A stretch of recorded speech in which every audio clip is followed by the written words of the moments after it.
welcome all my enthusiasts and hooligans to this week's episode. As you can tell, not on the bike for this one, and there's actually a good reason for it. As some of you can tell from the title, yeah, no, I am not Khaleesi, no, I am not changing anything, but my bike probably has a new name. I'm going to hold out judgment, but I might just start calling it the Breaker of Chains, and it's because of just that. I was off on a ride Thursday evening of last week just to get out and enjoy the weather before we had a weekend full of rain. So I'm riding down and just enjoying the view when I come up to an off-ramp so I can make it back to the house.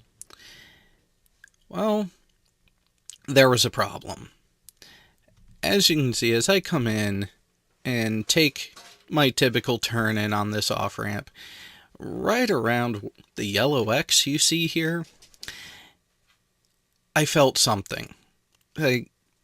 The bike was acting normal. I was starting to roll on the throttle to finish out the turn and straighten up to get to the top of the off-ramp, because this one is one of those beautiful, slightly off camber but going uphill off-ramps. And I felt like I hit something, but only with the rear wheel. And immediately following, the engine started to over-rev. So with that, I ended up coasting for a bit as I looked down and couldn't really see anything, so I pulled off to the side at roughly where the red X is now. I look down, and there's something missing. Yeah, there was no chain on the bike. And for those who didn't know, basic 90%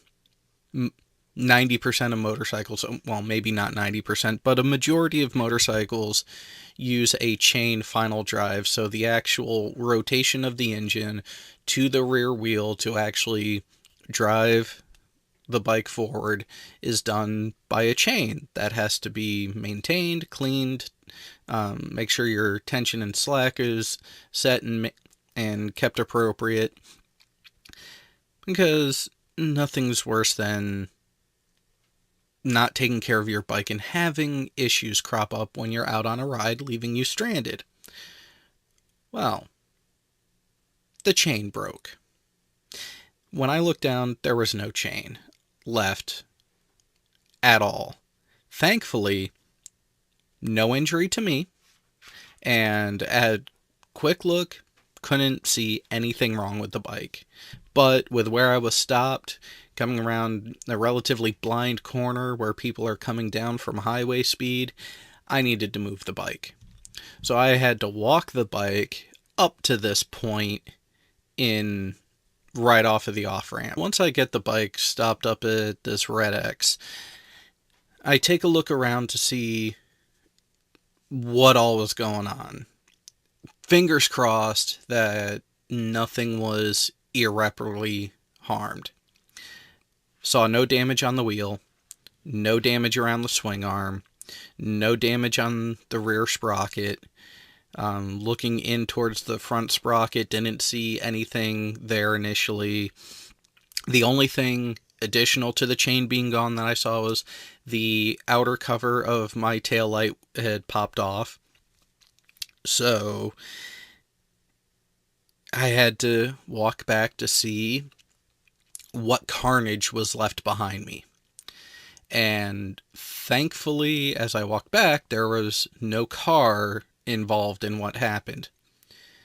But I had to walk back to see what condition was the chain in, how bad did that happen, did the light cover for the taillight shatter, or could I even find it at all? Well, on the search back, I ended up finding the light cover first, roughly denoted by the red L. Thankfully, in one piece. So that, I just get to glue back onto the taillight so it doesn't pop off again. Yay. Bonus, win.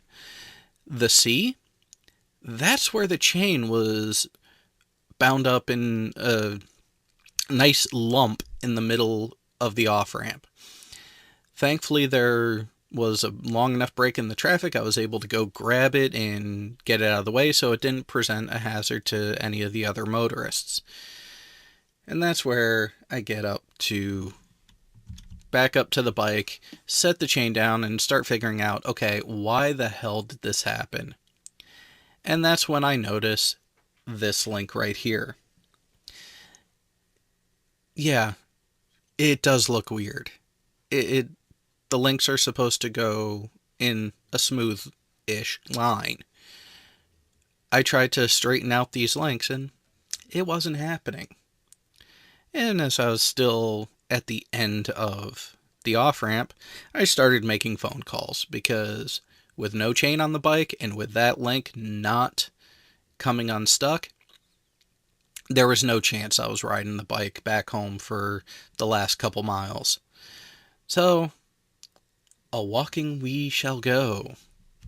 I ended up having to walk the bike from the initial X here to the left, across that intersection that is the off and on ramp, down to the next intersection, through that intersection, and to the parking lot we see here to the right. Thankfully, that's a fire station that is staffed, so I wasn't stuck out as the night got colder and the sun was going down while waiting for a friend of mine to show up with the trailer to bring the bike home. Well, while there, ended up taking more of a look around, and let's see here, there was no damage, thankfully, that could be seen around the swing arm, the sprockets, or the exhaust on this side of the bike. But as you can see, trying to lay the chain out here, it's really quite the problem. That link would not move. And as I got closer to it to see just what the hell happened to it, that's where I end up seeing this. The link's head kinked in such a way that it wedged itself, like you can see right here, on the other part of the chain, which reduced travel. And since the suspension was already in work as I was starting to get on the throttle mid-turn, there was no way for the chain to deal with what was going on. And so, like, one of the few crossover shows from Britain to the US that actually kept the host the same, the only option for the chain was to say to the master link, "You are the weakest link. Goodbye." And with that, the chain went flying off. Thankfully, no damage to me. No further damage to the bike other than popping off the cover for the taillight. No damage to the taillight. It still works fine. I just needed to get my hands on some appropriate adhesive to reattach it permanently, which has happened. But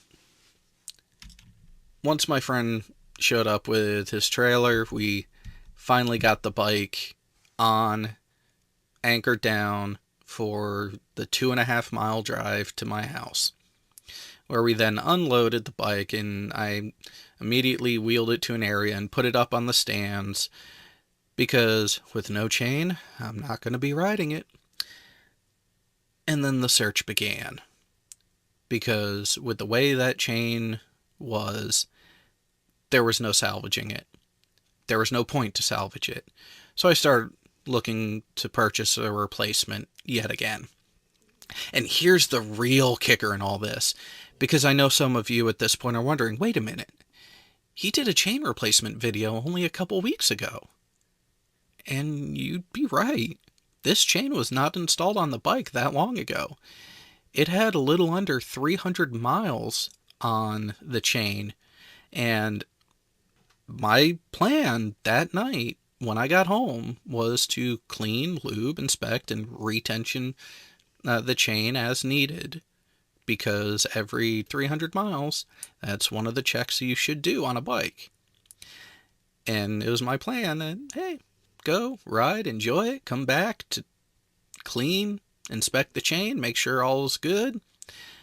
But no, the chain decided to give me a big middle finger before that could have happened.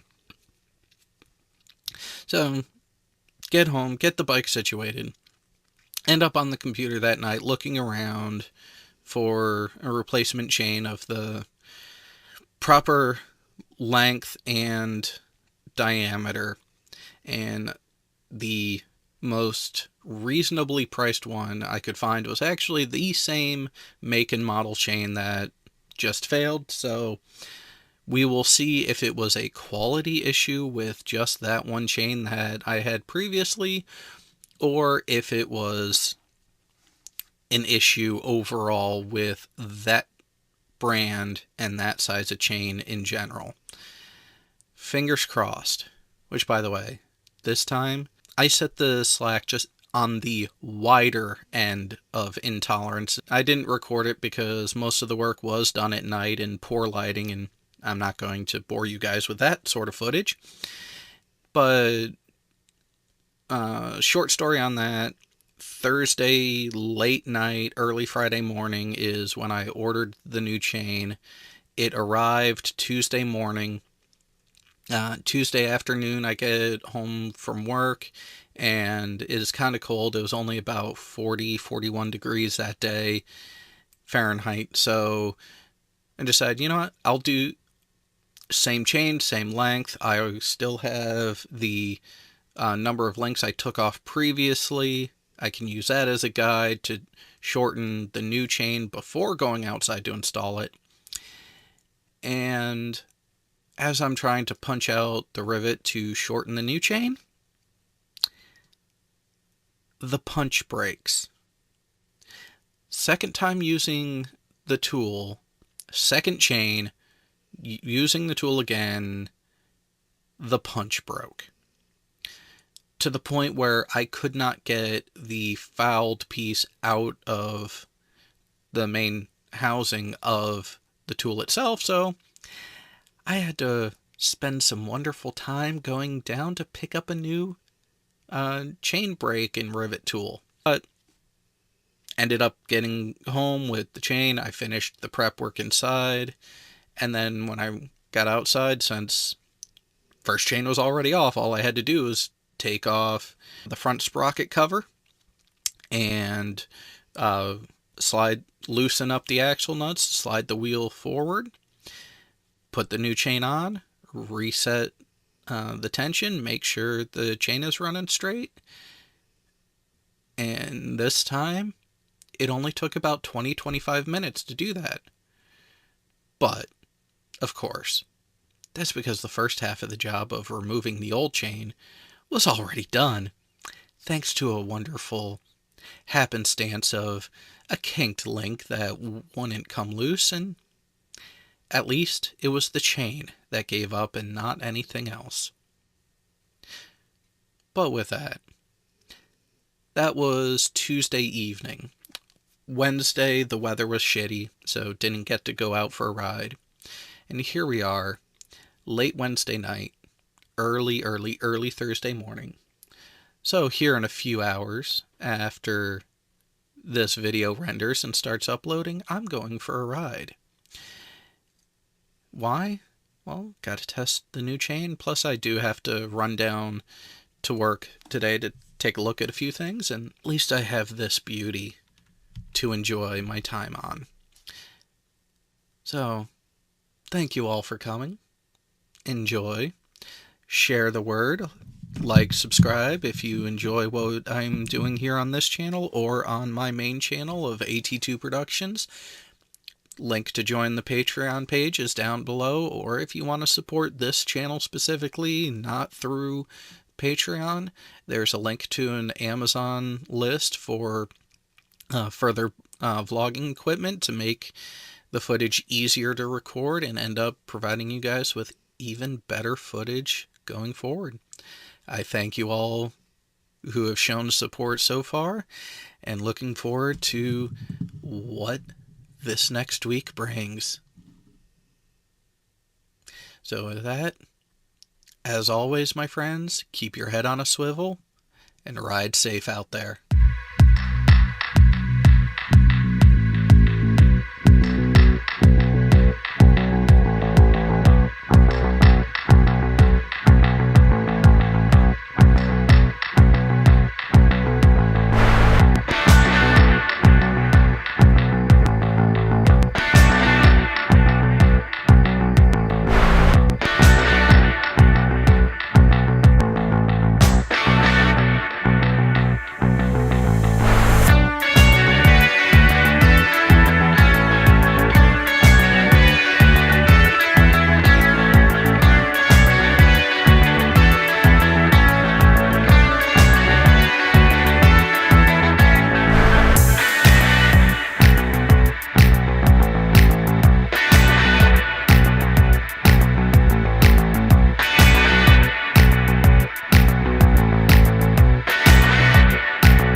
Look at that cat. He hid. What are you doing? What are you doing?